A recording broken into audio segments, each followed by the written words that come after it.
Hello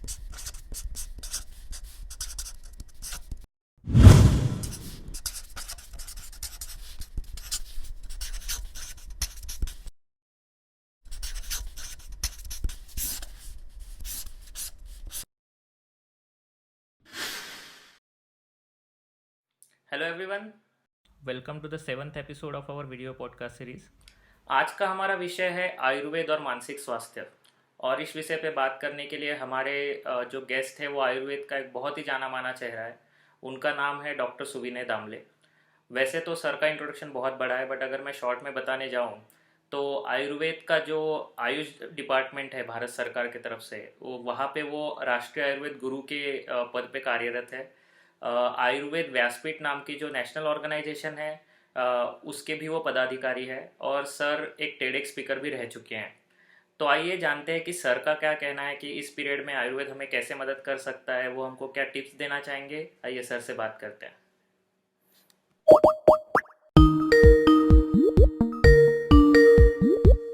नमस्कार। नमस्कार। Sir, मुझे पहला सवाल आपसे ये पूछना था जो मुझे बहुत सालों से है। मैं एक साइकोथेरेपिस्ट हूँ और मेरे जैसे बहुत सारे थेरेपिस्ट जो थेरेपी प्रैक्टिस करते हैं हम लोग, वो वेस्टर्न फिलोसॉफी से बहुत इन्फ्लुएंस रहती है। तो हमारे देश का जो महान ग्रंथ है आयुर्वेद, उसमें मानसोपचार के बारे में या साइकोलॉजी के बारे में क्या लिखा हुआ है, ये सालों से मुझे क्वेश्चन था। तो अगर आप उस पर कुछ रोशनी डाल पाए तो बहुत अच्छा होगा। आयुर्वेद में स्वस्थ की जो परिभाषा की है, यानी स्वस्थ किसको कहा जाए, इसके बारे में एक श्लोक है, समदोषा समाग्निश्च समधातु मलक्रिया। यानी ये पूरा सम सम सम जो है वो धातु दोष अग्नि के बल पर है। वो शरीर के माध्यम, शरीर का माध्यम उसको चेक करना चाहिए। यानी समदोषा समाग्निश्च समधातु मलक्रिया, ये जो है ये शरीर के बारे में कहा गया है। शरीर स्वस्थ होना चाहिए, निरोगी होना चाहिए। दूसरी लाइन है उस श्लोक की, वो श्लोक की लाइन ऐसी है, प्रसन्न आत्मा इंद्रिय मन स्वस्थ इत्याभिधीयते।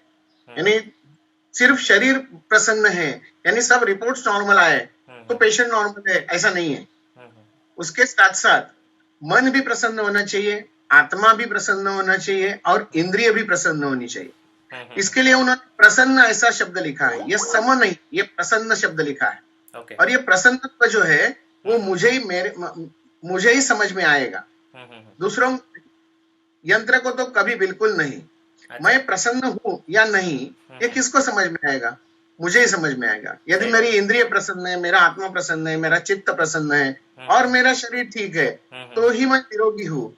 इसका मतलब है कि आयुर्वेद में शारीरिक, मानसिक, आध्यात्मिक और सोशल एस्पेक्ट भी आयुर्वेद में कहा गया है। अच्छा, इन चारों बातों पर ध्यान देना चाहिए, इसमें एक मानसिक भी है। अच्छा, okay, thank you so much sir, आपने बहुत अच्छे से इसको एक्सप्लेन किया। मेरा दूसरा सवाल ये है कि अभी जो लॉकडाउन का पीरियड चल रहा है, यहाँ पे हर कोई अपनी इम्यूनिटी बढ़ाना चाहता है, हर कोई अपना स्वास्थ्य अच्छा रखना चाहता है। आप अभी के पीरियड में लोगों को क्या सजेशन दोगे कि उन्होंने किस तरीके से अपना जीवन बिताना चाहिए? ये जो लॉकडाउन का पीरियड है, ये मानसिक ताण बढ़ाने वाला है। बाहर नहीं जा सकते, घर में नहीं रह सकते, मैं क्वारंटाइन होने के बाद भी पॉजिटिव रहूंगा कि नहीं, ये मुझे समझ में नहीं आ रहा है। क्योंकि बाहर का माहौल ऐसा है, मीडिया ऐसी बातें फैला रहा है, व्हाट्सएप पे ऐसी बातें है, फेसबुक पे ऐसी बातें आती है कि मैं क्या करूं, ये मेरे समझ में नहीं आता।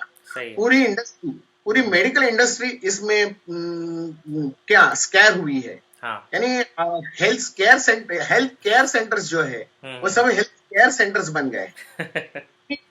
डॉक्टर जो उपचार कर रहे हैं उनको भी मालूम नहीं है कि हम क्या उपचार करें, क्योंकि उनको उनके सिस्टम में, अभी के सिस्टम जो है वो ही बताते हैं कि कोरोना के लिए अभी तक कौन सी भी दवा नहीं है। इसकी इम्यूनिटी बढ़ाने वाली या डिसीज न होने की जो लस है वो भी उपलब्ध नहीं है। वो कब होगी उसका भी पता नहीं है। जो दवा दे रहे हैं वो सब सिम्टोमेटिक दवा चल रही है, यानी जुकाम हो गया उसके लिए दवा, खांसी हुई उसके लिए दवा, बुखार आया उसके लिए दवा, डायरिया हो गया उसके लिए दवा, और सांस लेने में तकलीफ है तो उसके लिए दवा। जो अभी प्रचलित दवा है वही इस्तेमाल करते हैं। और जो वायरस है उसके लिए कोई भी एंटीबायोटिक काम नहीं करता, ये कड़वा सच है। और जो भी दवा चल रही है वो दवा ही आगे जाके साइड इफेक्ट का काम करके दूसरी बीमारी पैदा कर देते हैं। हाँ। ऐसी परिस्थिति है। जो दवा हम ले रहे हैं, चाहे वो एंटी हिस्टामिनिक हो, चाहे एंटासिड हो, चाहे एंटीपायरेटिक हो, चाहे एंटीवायरल हो, जो भी दवा है वो सब दवा साइड इफेक्ट करने वाली है। ये मैं बात नहीं कर रहा हूँ, एलोपैथी के सुप्रसिद्ध cardiologist doctor Padma Bhushan doctor BM Hegde कह रहे हैं कि ये जो दवा है एडवर्स ड्रग रिएक्शन से जग में 3 नंबर की मौत लिखी है और 4 नंबर की मौत है हॉस्पिटलाइजेशन। ये मैं नहीं कह रहा हूँ, ये आयुर्वेद नहीं कह रहा है, ये उनके पैथी के डॉक्टर जो डीन रह चुके हैं और पद्मभूषण है, वो डॉक्टर BM हेगड़े, उनके बहुत सारे वीडियोज यूट्यूब पे है, आप देख सकते हैं। वो भी कह रहे हैं कि दवा जो अंग्रेजी दवा है ये बड़ा रोल है डिसीज पैदा करने के लिए। इसलिए इस झमेले में नहीं पड़ना है, दवा कोई झमेले में नहीं पड़ना है। ये दवाओं का बाजार शुरू है सब। दवा आयुर्वेद के लिए जो बताई गई है वो बहुत अच्छी तरह से बताई है, लेकिन अभी आपका क्या चर्चा जो चल रही है वो मानसिक के ऊपर चल रही है। इसके लिए मैं कहूंगा कि मीडिया से बचकर रहो। वो सोशल मीडिया जो है वो नहीं देखा तो अच्छा रहेगा। उसकी जगह योग करो, प्राणायाम करो, ध्यान करो, या अनुलोम विलोम करो, या कुछ कपालभाति जैसे एक्सरसाइज है वो करो। इम्यूनिटी उससे भी बढ़ जाती है। ऑक्सीजन की डिमांड बॉडी को ज्यादा लगती है, वो ऑक्सीजन ज्यादा ले, यानी प्राणायाम ज्यादा करो, भस्त्रिका प्राणायाम ज्यादा करो, भ्रामरी प्राणायाम ज्यादा करो, कपालभाति करो। ये सब जो है वो इम्यूनिटी बढ़ाने के लिए है। खाने में जो 2-4 चीज मैं बताता हूँ। एक सबसे बढ़िया है घी, दूसरी सबसे बढ़िया चीज है तेल यानी ऑयल, और बढ़िया चीज है शहद। ये 3 चीजें यदि हमारे पास रहती है, यानी वात में बताया है, वात के लिए ऑयल बताया है, पित्त के लिए घी बताया है, और कफ के लिए शहद बताया है। ये तीनों चीजें यदि हमने वैद्य की सलाह से लेना चालू किया तो बहुत बढ़िया प्रतिकार शक्ति हमें प्राप्त हो सकती है। डरने की कोई बात नहीं है। उसके लिए बाकी सब झमेला जो है वो भगवान के ऊपर छोड़ना है। इसके लिए आध्यात्मिक कुछ ट्रीटमेंट करनी चाहिए। नामस्मरण करो, भगवान का ध्यान करो, कुछ जप करो, ओंकार करो। ओंकार जो ध्वनि है वो बहुत अच्छी तरह से पॉजिटिव एनर्जी फैलाती है। इसलिए ओंकार पर ध्यान दो। त्र्यंबकम यजामहे सुगंधिम पुष्टिवर्धनम उर्वारुकमिव वंदनात् मृत्योर्मुक्षी यमामृतात्। ये मृत्युंजय महामृत्युंजय मंत्र है, उसका जाप करना चाहिए। गायत्री मंत्र है, उसका जाप करना चाहिए। सूर्योपासना करनी चाहिए, सूर्य से हमें एनर्जी मिलती है। सूर्योपासना यानी सूर्य नमस्कार, समंत्र सूर्य नमस्कार जो है वो भी अच्छा काम करती है। इससे हमारी प्रतिकार शक्ति भी बढ़ेगी, हमारी मानसिक शक्ति भी बढ़ेगी, और हमारी आध्यात्मिक शक्ति भी बढ़ेगी। क्या बात है, आपने बहुत सरल शब्दों में बहुत सारे टिप्स दिए हमारे व्यूअर्स को। आपका जो पहले जो आपने बताया वो मुझे बहुत अच्छा लगा कि आयुर्वेद में साइकोलॉजी के बारे में कैसे वर्णन किया गया है कि मन आत्मा सब प्रसन्न होना चाहिए। आपने बाद में जो टिप्स दिए सिंपल टिप्स थे, बट उससे हमारी इम्यूनिटी और हमारा मन शांत होने के लिए बहुत हेल्प होगी। Thank you so much sir for joining us. आपसे बात करके बहुत अच्छा लगा। Thank you so much. धन्यवाद।